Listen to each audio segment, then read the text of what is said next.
Halo, kembali lagi dengan saya Suci Wulandari dari PPKD Jakarta Selatan, kejuruan data analis. Dan pada kesempatan kali ini saya akan mempresentasikan hasil tugas saya, yaitu sebuah video penjelasan komprehensif mengenai peran krusial machine learning atau yang biasa kita singkat ML dalam mengatasi berbagai tantangan dan permasalahan yang dihadapi dunia bisnis saat ini. Kenapa sih topik ini penting? Karena di era digital ini, bisnis itu dibanjiri oleh data yang sangat masif atau sebuah big data. Permasalahan bisnis yang muncul adalah bagaimana mengubah data mentah ini menjadi wawasan yang bernilai dan keputusannya itu akurat. Bisnis kini tak cukup hanya melihat ke belakang, bisnis itu juga harus bersifat prediktif. Maka butuh sistem yang mampu membuat prediksi itu, mengotomatisasinya, kemudian meningkatkan efisiensi untuk membuat operasional menjadi lebih ramping dan hemat biaya. Maka disinilah machine learning hadir sebagai solusi utamanya. Baiklah, sekarang kita akan beralih ke sesi teknis untuk melihat bagaimana machine learning ini diimplementasikan. Saya akan menggunakan Google Colab. Langkah pertama dalam proyek machine learning apapun itu adalah mempersiapkan toolkit. Dalam sel pertama ini yang akan dilihat adalah kita melakukan import seluruh libraries yang dibutuhkan, termasuk Pandas dan NumPy untuk mengolah dan memanipulasi data tabular kita. Kemudian Matplotlib dan Seaborn untuk visualisasi data dan eksplorasi awal. Dan berbagai libraries lain seperti scikit-learn yang akan kita gunakan untuk membangun, melatih, dan mengevaluasi model machine learning. Nah, setelah semua libraries ini kita siapkan, kita bisa melanjutkan ke tahap berikutnya, yaitu mengimport data mentah atau melakukan import dari dataset. Inti dari machine learning ini adalah data. Oleh karena itu, langkah keduanya adalah mengimport dataset bisnis yang akan kita analisis. Seperti yang terlihat di sebelah kiri layar, kita menggunakan panel file Colab. Klik kanan pada panel file, kemudian pilih upload. Lalu kita cari dataset kita yang ada di file yang sudah disimpan, yang saat ini berformat CSV yang berisikan file dari dataset yang sudah kita peroleh sebelumnya. Setelah diunggah, kita akan salin patch atau lokasi file tersebut. Kemudian masukkan patch itu ke dalam kode Python menggunakan Pandas untuk membaca dan memuat dataset tersebut ke dalam lingkungan Google Colab. Nah, begitu sel kode ini di-run, maka data itu akan siap untuk dibersihkan, dieksplorasi, dan yang terpenting menjadi bahan bakar bagi model machine learning kita. Dengan library dan data yang siap, kita telah sukses mempersiapkan platform untuk memecahkan masalah bisnis kita. Jadi mari kita lanjutkan ke tahap yang berikutnya, yaitu eksplorasi data.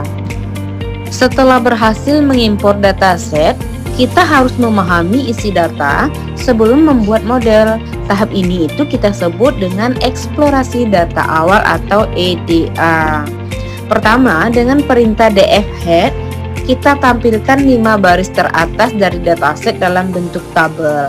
Tujuannya adalah melihat seluruh field atau kolom yang ada, misalnya kolom ID, kolom age, kolom sex, kolom target, dan lain-lain, serta mengintip beberapa nilai data aktual. Ini adalah first look kita ke data bisnis.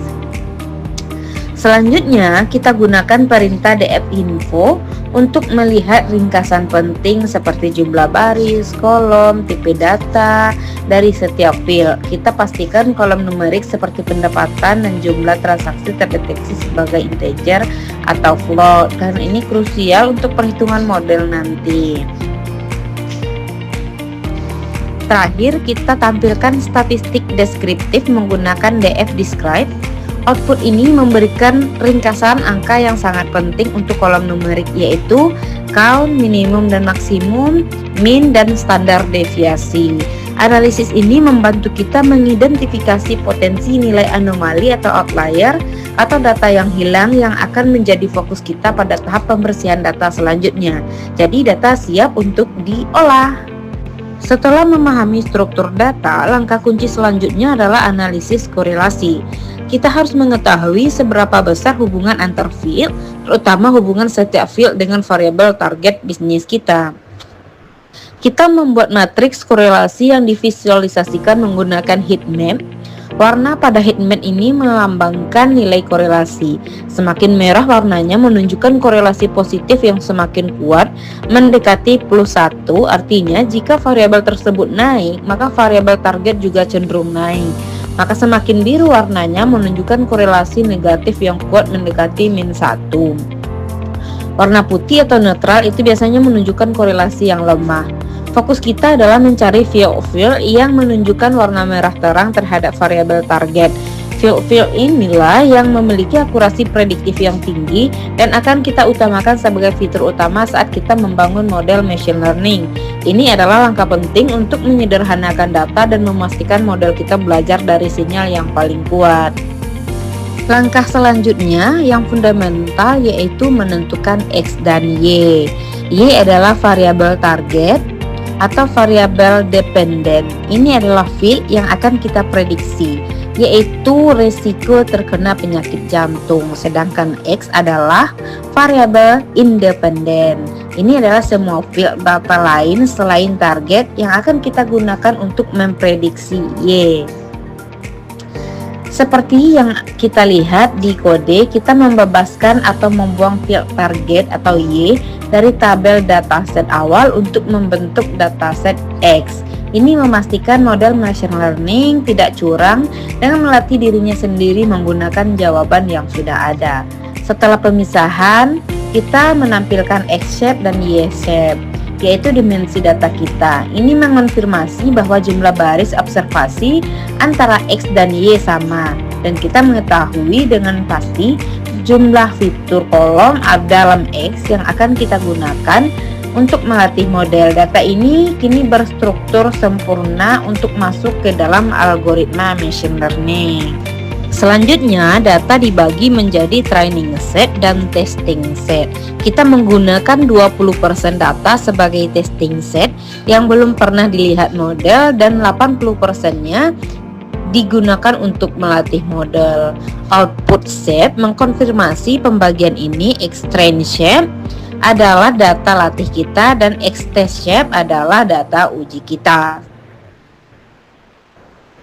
Nah, kita menguji beberapa algoritma machine learning yang berbeda, termasuk logistic regression, decision tree, random forest, dan neighbors, dan support vector machine. Setelah pengujian, support vector machine atau SVM muncul sebagai model terbaik. Performa terbaik ini dibuktikan dengan skor ROC AUC hampir 93% yang menunjukkan akurasi dan kemampuan diskriminasi model yang sangat tinggi dalam memprediksi target bisnis kita.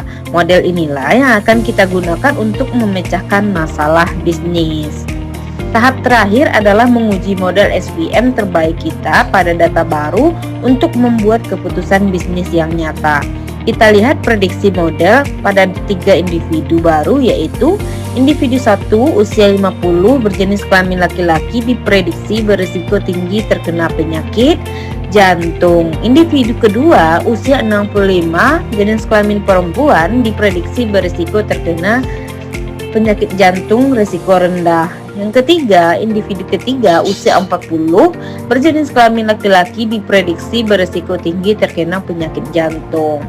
Nah, interpretasi bisnisnya adalah hasil ini menunjukkan rumah sakit atau perusahaan asuransi untuk segera memberikan intervensi preventif yang ditargetkan hanya pada individu 1 dan 3 dengan resiko tinggi, mengoptimalkan sumber daya dan secara efektif menyelesaikan permasalahan bisnis yang berfokus pada pencegahan risiko.